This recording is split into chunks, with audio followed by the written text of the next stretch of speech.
C'est parti, dernière séance de la semaine. Commencez pour cet échauffement, vous avez un petit tabata à faire. Squat crawl, pompe sur les genoux, montée de genoux et sit-up. 20 secondes de travail, 10 secondes entre chaque mouvement. Pour le squat crawl, très simple.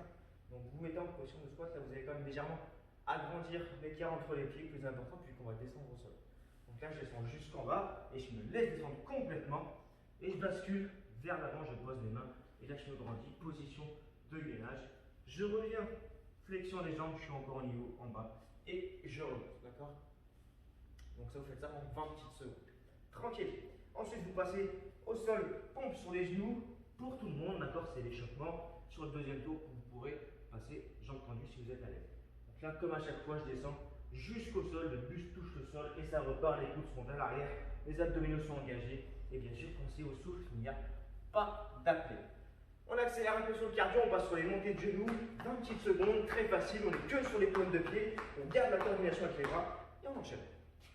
Et pour terminer, sit-up, abdominaux, soit genoux ouverts, soit les pieds à plat. Pour moi, ce sera genoux ouverts.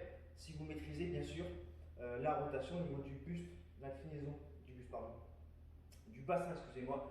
Donc là, en rétroversion, je me grandis, je serre les abdominaux, je souffle bien chaque fois et je rentre le nombril bien serré. Voilà pour l'échauffement. 2 petits tours. Pour le circuit, comme à chaque fois, 45 secondes de travail, 10 secondes de récup. La petite pause entre chaque tour, 45 secondes à 1 minute, maxi, selon votre niveau. Pour commencer, le premier mouvement, ça va être très cardio direct d'entrée, les burpees. Je pose les mains, j'envoie les jambes, je m'allonge complètement, je serre bien les abdominaux, je me redresse, je monte, je fais mon petit saut, les mains passent au-dessus de la tête et ça repart, d'accord? Une fois que je suis arrivé au moment où je repars directement, soyez réguliers. En 45 secondes, vous devez vous rapprocher des 15 reps, voire un petit peu plus, d'accord?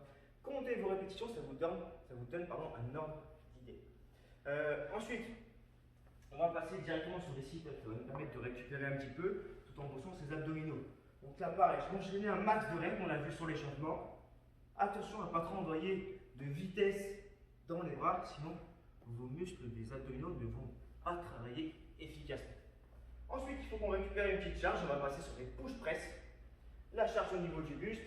Donc là, je vais m'aider de mes jambes pour pousser cette charge au-dessus de la tête. Donc je déverrouille simplement et je viens pousser.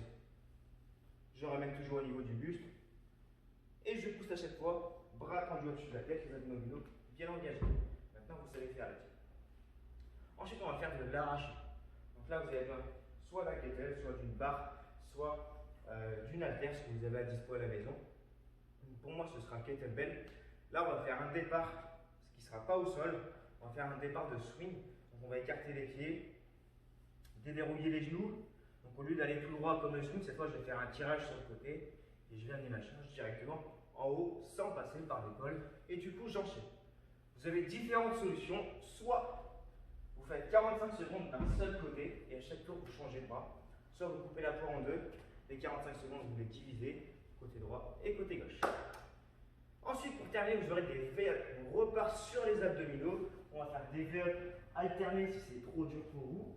Bien sûr, selon le niveau de chacun. Donc là, vous allez avoir les 2 pieds au sol. Toujours, par contre, dans tous les cas, le haut du dos décollé. Rétroversion du bassin parce que mes lombaires doivent rester plaqués. Et là, jambe par jambe. Une jambe en haut, une jambe en bas. Et j'enchaîne. Trop facile, je passe en holo complet et je viens chercher toujours les pieds. Je contrôle bien la descente, je retiens, je ne me laisse pas tomber. Okay, si les deux sont encore un peu trop durs, n'hésitez pas à passer sur des sit-ups ou sur des crunchs, qu'on aura fait juste. Voilà, j'espère que ça vous a plu cette semaine. À la semaine prochaine.